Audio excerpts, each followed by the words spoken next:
lagi bersama kelompok 28 Connectivus. Mungkin beberapa dari kalian lupa dari kita, jadi mungkin saya izin dulu memperkenalkan diri. Saya Devin Waluyo, biasa dipanggil Devin dari Prodi Kedokteran. Saya Rifan dari Prodi Gizi. Saya Elma dari Prodi Keperawatan. Saya Amanda dari Prodi Kedokteran. Dan saya Aisyah dari Prodi Kedokteran. Welcome back. Jadi di sini kita akan membahas tentang IP. Teman-teman tahu nggak sih IP itu apa? Apa sih IPA? Apa sih? Kalian nggak tahu? Sini aku jelasin. Kok pindah tempat mas? Nggak apa-apa, sini aku jelasin. Jadi Center of Advance of IPE atau CAIPE mendefinisikan IPS sebagai proses belajar mengajar yang mendorong kerja kolaboratif dari dan meningkatkan kualitas perawatan antara dua atau lebih profesi. IPE terjadi ketika mahasiswa belajar bekerja sama dan tanggap satu sama lain. Tipe IPE dapat pula disebut sebagai sebuah tim yang terdiri dari berbagai profesi kesehatan yang bekerja sama untuk mencapai tujuan bersama.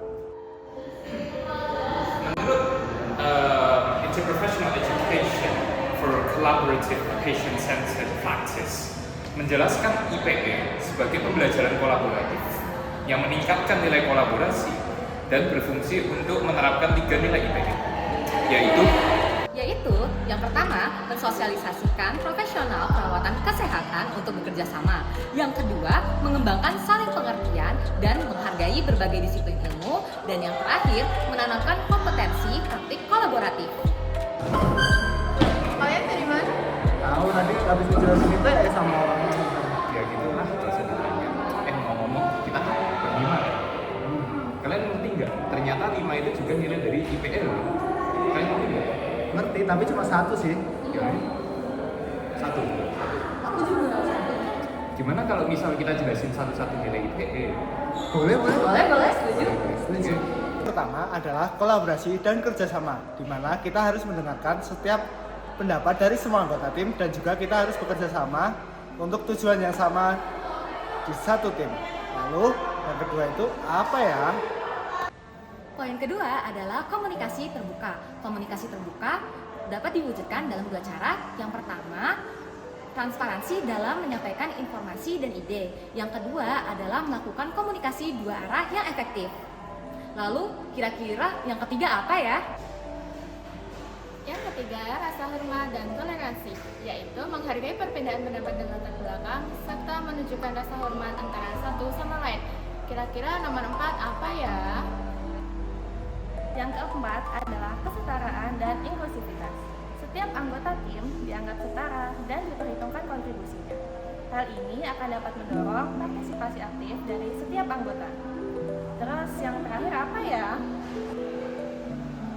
Nah, nilai yang kelima itu adalah akuntabilitas, di mana setiap member IPE memiliki tanggung jawab atas tugas dan peran mereka masing-masing dalam suatu proyek, biasanya di CFAJ IPE. Nah, selain itu, kita juga harus memiliki kejujuran untuk mengakui kesalahan dan belajar dari kesalahan tersebut. Nah, itu sudah 5 nilai-nilai IPE. Berikutnya apa ya? Nah, tadi kan kita bahas tentang nilai-nilai IPE itu kayaknya kita cuma bahas antar tim interprofessional education gitu aja nggak sih? Kalau IPE sebenarnya kita ngapain aja sih? Setahu aku, kita bakal ke keluarga mitra sih. Terus kalau keluarga mitra, gimana kita nanti komunikasi sama mereka biar kita bisa bonding sama mereka? Aku tahu. Gimana? Iya sih.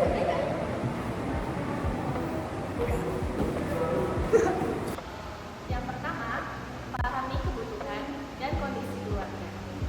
Ciptakan komunikasi 2 arah dan hindari membuat asumsi agar dapat menentukan kebutuhan, fokus, dan keluhan keluarga secara lebih objektif.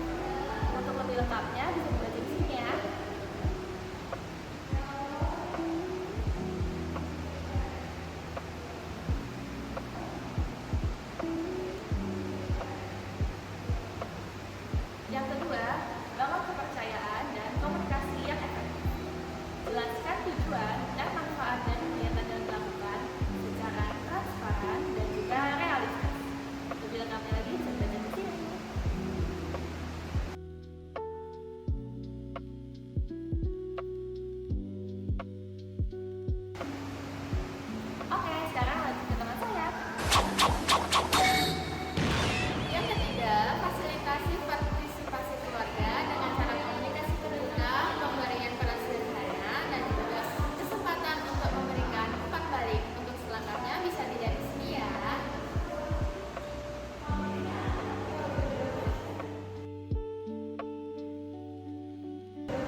Tuh, gimana?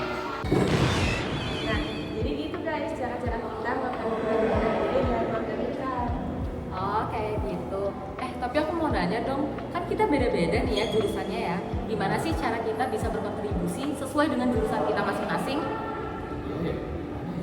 Gimana ya?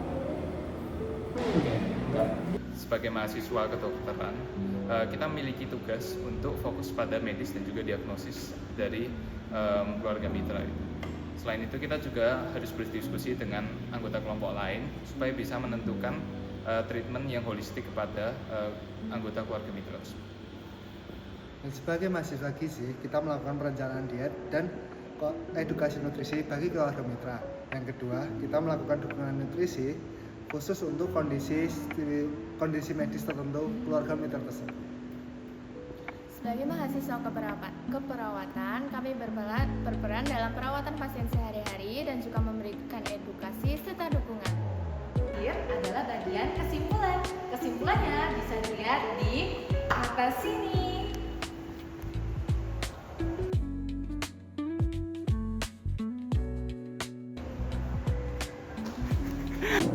Sekian dari kami dari kelompok 28 Connectivus. Izin pamit undur diri. Dadah.